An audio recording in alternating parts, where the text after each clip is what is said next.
Welcome to This Week in X, presented by Crushing Comics for Children of the Atom #5. In this issue, has this series been all about a mutant Cinderella waiting for her invitation to the ball? We find out as we discuss more about Children of the Atom.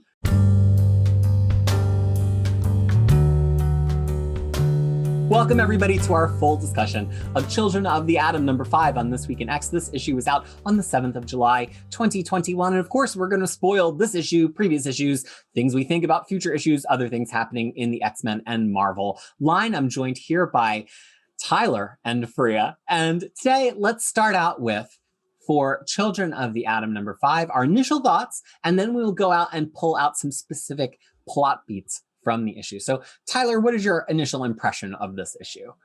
I love the color of the book. Ouch. And we colors can be the best things about a comic here. That's a valid positive. No, it is. I mean, I think the colors looks really good here in this issue, and looks really bright. And yeah. Okay. Well, we'll hear more about that shortly. Freya, what is your reaction to this issue? I was always an anti-Children of the Atom from the beginning. And I think like each issue as it passed on, I was more and more vindicated. This was just, I don't know. I don't know what it was. Like, for the longest time, I thought it was a lot of the things were happening in imagination, but then it wasn't happening in imagination. It was actually happening because those characters were actually there. And then I talked about it before, how X Books does this horrible thing of making rest of Marvel Universe heroes look bad. This one managed to successfully make mutant heroes look bad with a slap that I was like, this is like this is performed in a way that this will be haunting them for the rest of their lives. I just don't know. I just don't know why this was done this way. But it is. And yeah, so, and then in the end, we found out one of them is a mutant, which was spoiled for us in the X Factor 10, which to this day, I just don't know why there needed to be a speech bubble rather than just show her. And then we wouldn't even notice. That would have been fine. But here we are. So the whole thing was just a mess from top to bottom. I mean, to me, it was like, no, color's nice, as Tyler said. So half point for that. I think this issue was pretty messy. And for a comic that we have been trumpeting all along, even when we hated it, saying, well, at least the writing's good, at least the voices are good, at least we feel really connected to the characters, it just felt like this was a pretty wide miss in that regard. Finally, we have the mutants here alongside our characters and a chance to really make it feel like this was all worthwhile as a read. And if anything, it made me think it absolutely was worthwhile. And if I could time travel, I would go back and tell myself to skip this because it's not an X-Men book, as I was saying last time. I know opinions run hot in that, and we'll get hot. I do think there were some things that were written well. I think that we had some nice moments with Storm, but I just think that whole fight was so messy. The quips in the fight were messy. It was a mess. And I just don't understand why I read it, or why it was made, or why the comic was pitched to begin with. I just live in a state of uncertainty about all of those things. The thing is, though, what really has been bothering me all this time is like, okay, we know that they are not mutants, but they kept on pushing them as mutants. And then this is like in one data page, they went and then they said that, oh, these are all like technology that they stole, found in the alien ship. Yeah. It doesn't connect to the second Kota book, which had all of them, Storm giving Mystique a mission to follow them or whatever it is. That doesn't it feel like there was a plot that was just aborted? Dropped. Yeah, dropped. Yeah. Yeah. And then the thing is, they were also captured last issue.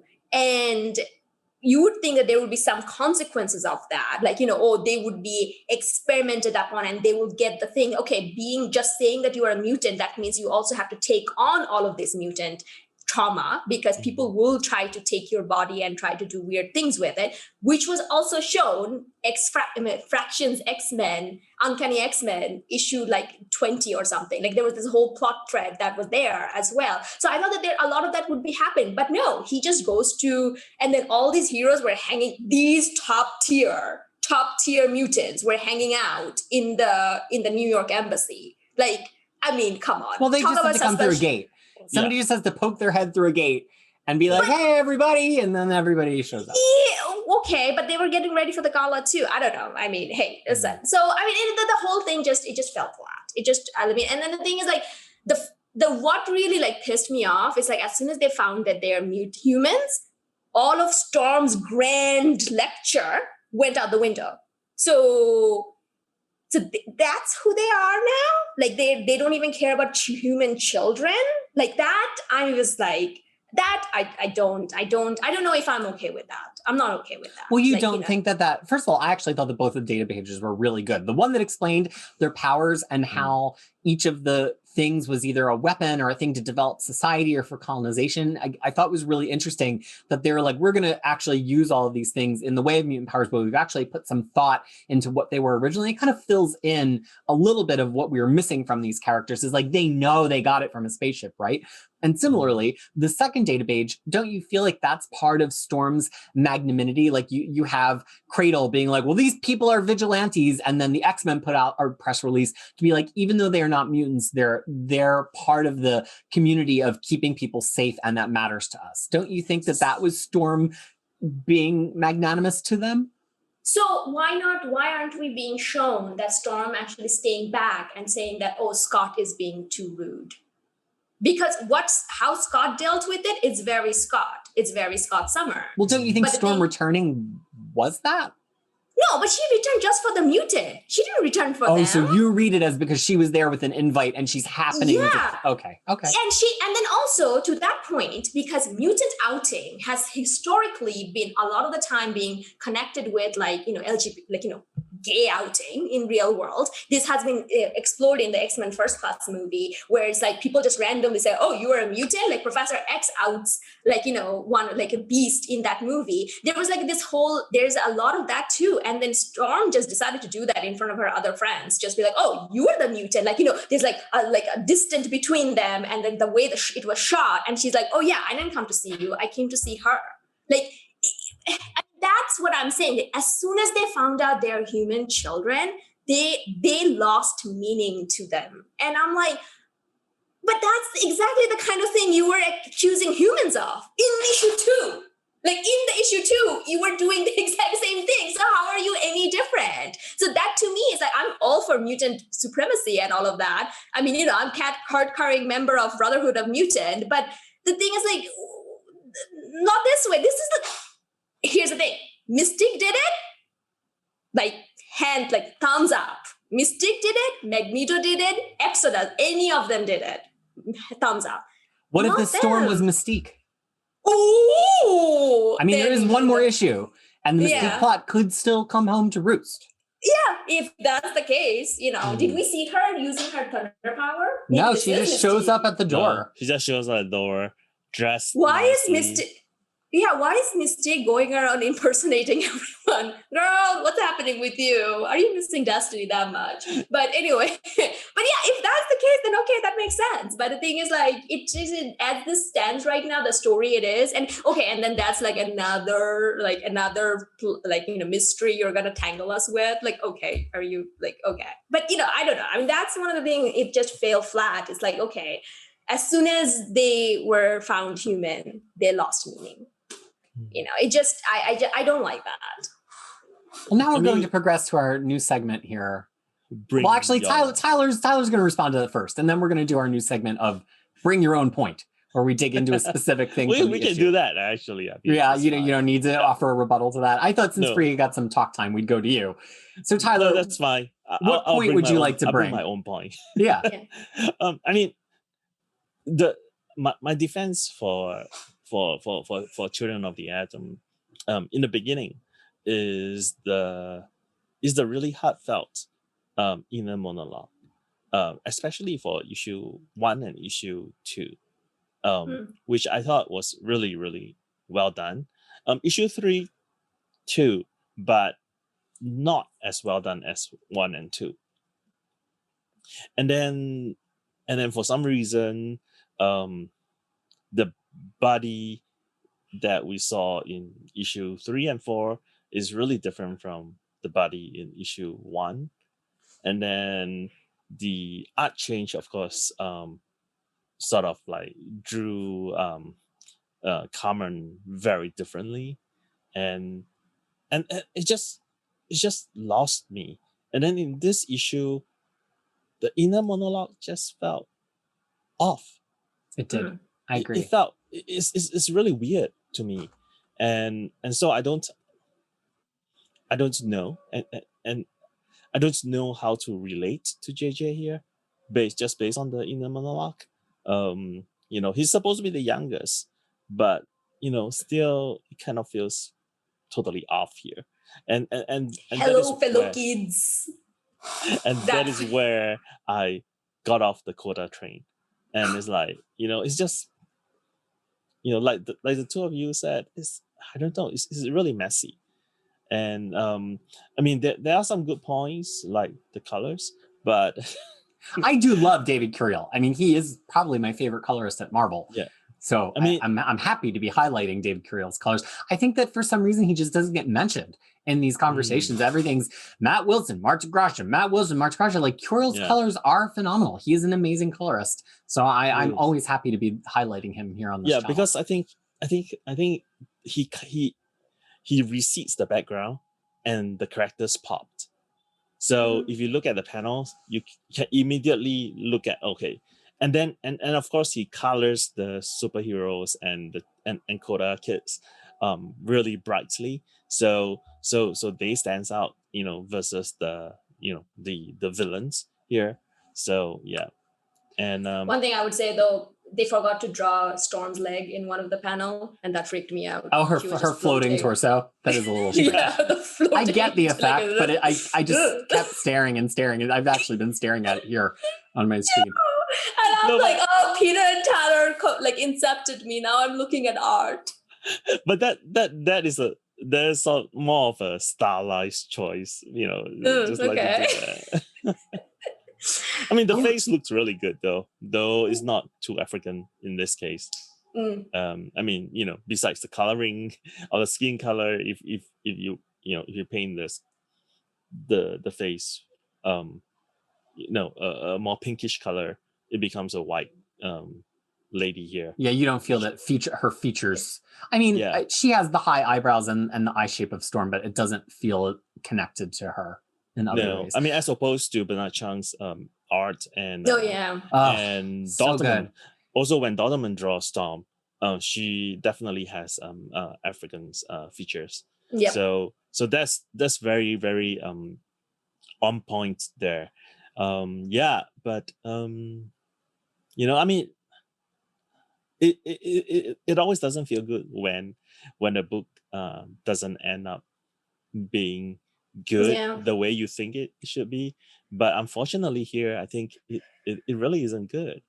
So well, I want to talk about two things on your point before we go to Freeze Bring Your Own. One is I discovered this week that a lot of people really hated the Bernard Chang art in the first couple of issues, which is like wild to me. Like he's a very different artist, and we all agreed that his action could be really hard to follow. But I think we were legitimately obsessed on this program with the way he drew faces and features and the way he positioned people in space and the way he had them act.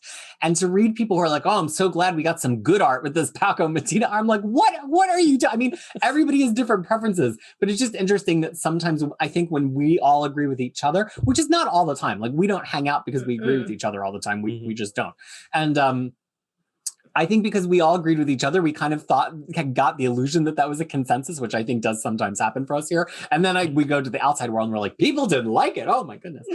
I would agree that the character point of view monologue, this with is it JJ, the kid? JJ. Yeah, is not as good as the other ones. And that's because he's much more of a child than they are. There's less for him to react to about his identity as an individual person. But that does kind of make it interesting because he starts reacting from his identity as a member of a family. Like if you talk to a 7 or 8-year-old, they describe themselves, not that he's quite that young, I think he's supposed to be 12 here, but 10 or 12. But when you talk to a kid of that age, they do define themselves much more in terms of their family unit, because that's just part of the progression of child psychology. And I thought it was interesting that the theme that he has in his self-identification is this idea of like, how do you decide if you really feel a part of this blended family, right? To what extent can I feel like a family with somebody that I don't necessarily have biology with? I already existed and was a baby, but they're all that I remember, but they're not actually related to me, and people treat me differently.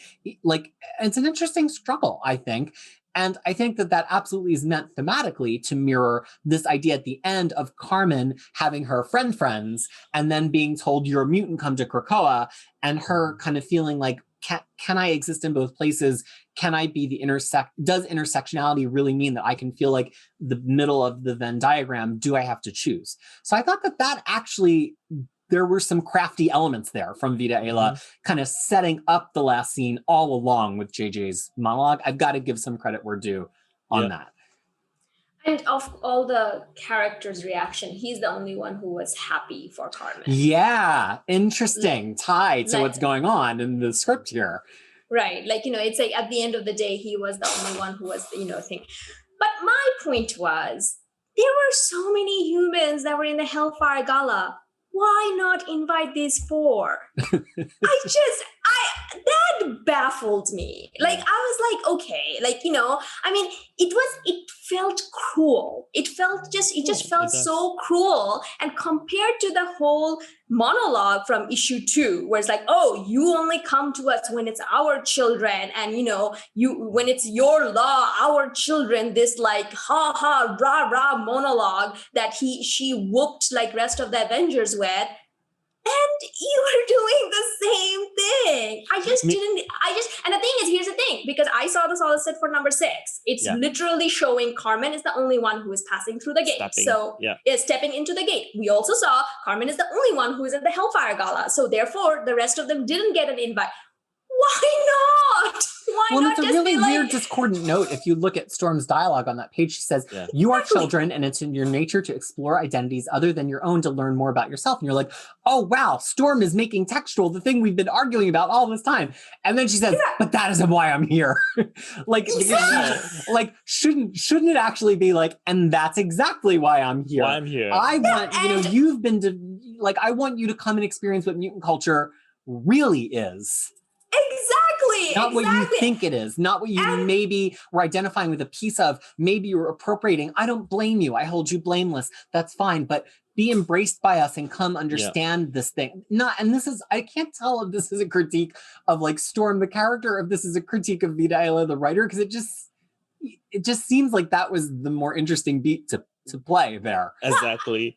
And have them have the kids. Have the human kids, all 5 of them, react to the telepathic symphony, to the fireworks. Right, like give us all of that. Give us that, and then let them reflect on who they are and what they've been trying to deal.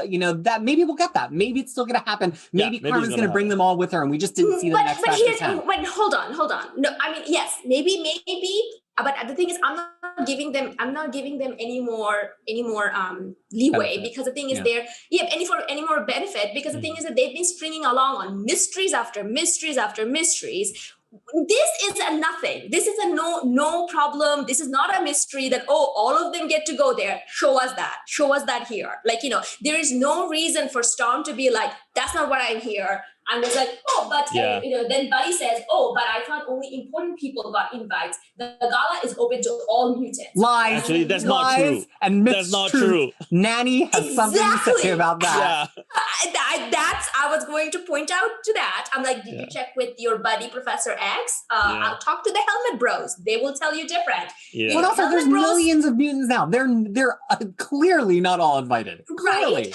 Right. Then she says that. Then it's like, but I mean, we are human. It's like, and then Carmen says, that's not exactly true. And she's just standing there with the thing like this. Like the whole thing. It's like, these are children. I'm sorry. I found them to be abhorrent children, but they're children. Like, you know what you did, Storm. You created a bunch of Orcus Asians. you create a bunch of reavers just by doing this. Like, we're going to talk about X-Men, like one that, there's like, if at the end of this, Buddy joins Orcus, this whole book will be the best book ever. I'm like, yeah! Rhea just wants it to be a villain origin story. But what if it is? What if one of them at the end, what if issue 6 ends with them like walking into AIM or Orcus or one of these places and be like, I heard you had an internship. Does that make it all better for you?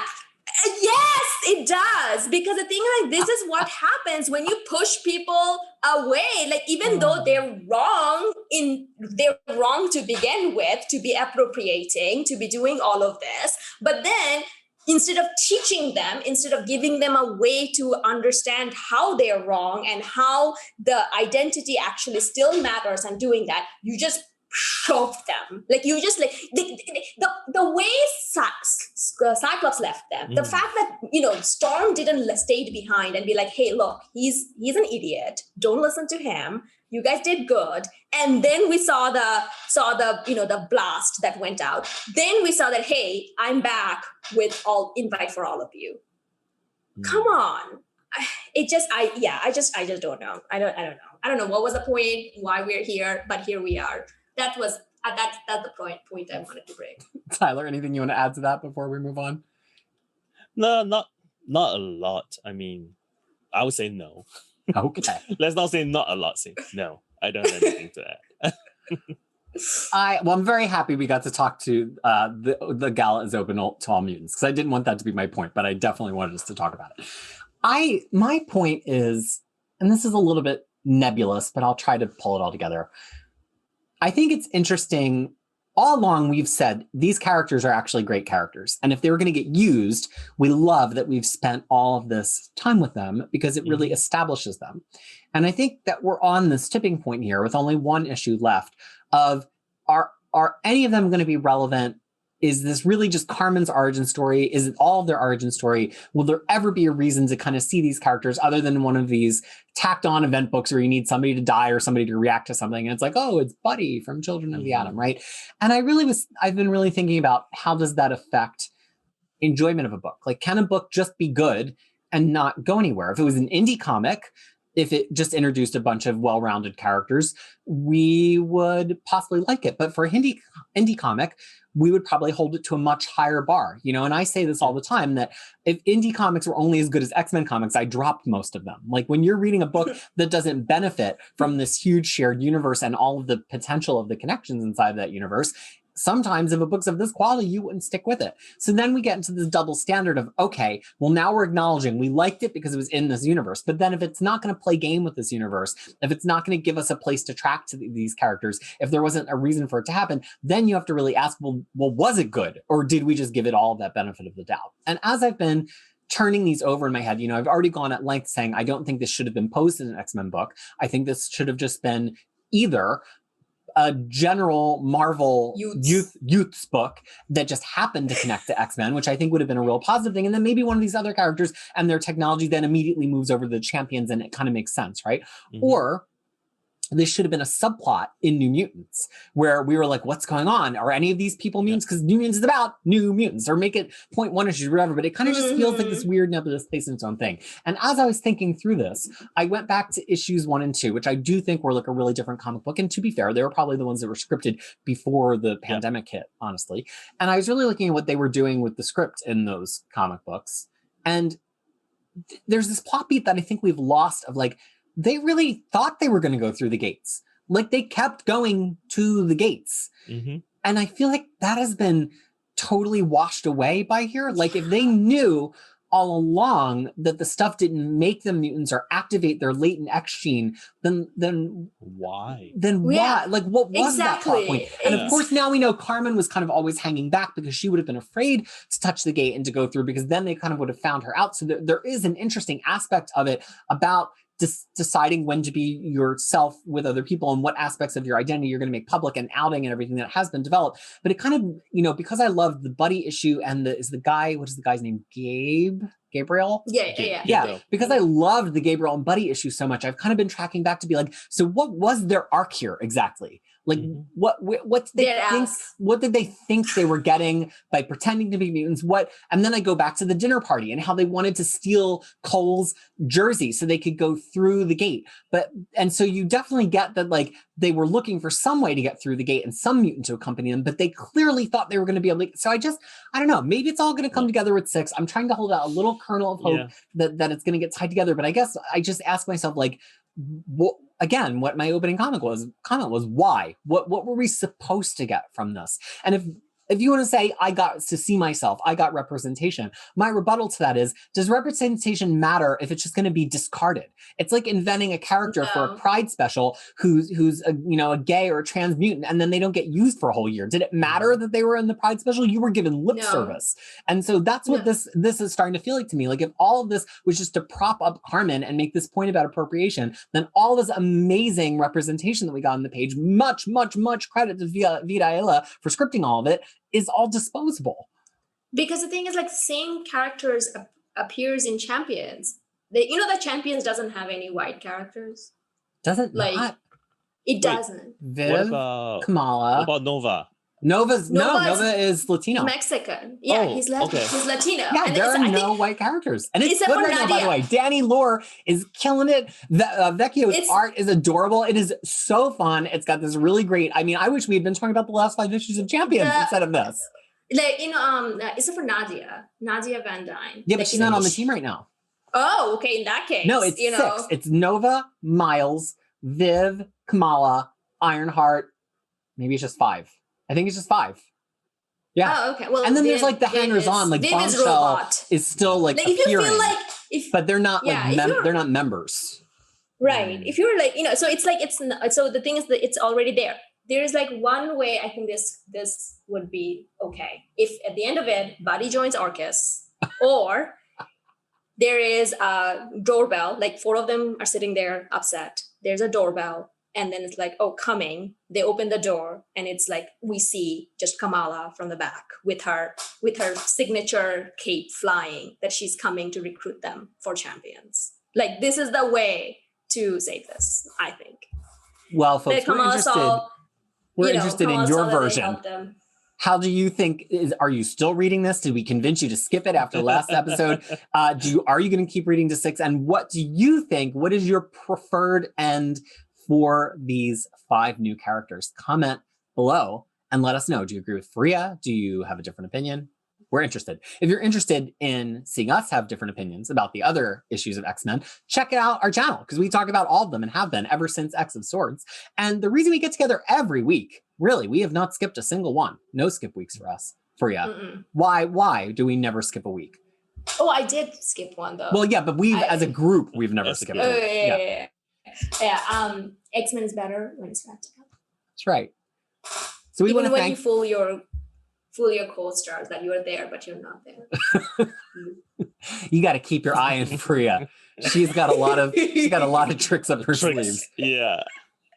Well, we want to thank you for being a part of this discussion with us on behalf of Freya, Tyler, and our absent brother Harry today. We want to say that we hope that you will tune in again for more This Week in X and more Crushing Comics. And until we get to talk to you again, we hope that you are well. Bye.